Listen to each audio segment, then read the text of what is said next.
Hey there. Have you ever wondered what your Facebook profile looks like to others? In this video, we'll show you how to view what others see on your profile on Facebook using your Android phone. To get started, open up the Facebook app on your Android phone. Click on the menu bar in the top right corner of the screen. This will bring up a list of options. Scroll down and tap on Settings and Privacy. From there, tap on Settings. Next, tap on Profile and Tagging.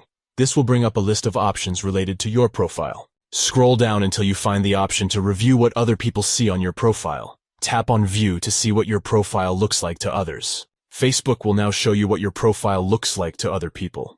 This includes your profile picture, cover photo, and all of the information that you've shared on your profile.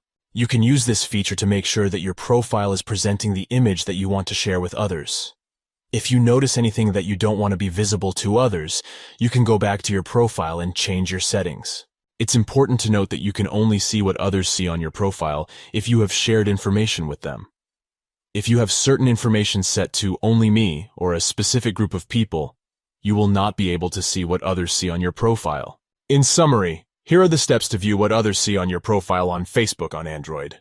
1. Open the Facebook app. 2. Click on the menu bar in the top right corner. 3. Scroll down and tap on Settings and Privacy. 4. Tap on Settings. 5. Tap on Profile and Tagging. 6. Scroll down until you find the option to review what other people see on your profile. 7. Tap on View. That's it. Viewing what others see on your profile is a great way to ensure that your profile is presenting the image that you want to share with others. We hope you found this tutorial helpful. If you have any questions or comments, please leave them down below. And don't forget to subscribe to our channel for more helpful tutorials on social media and technology.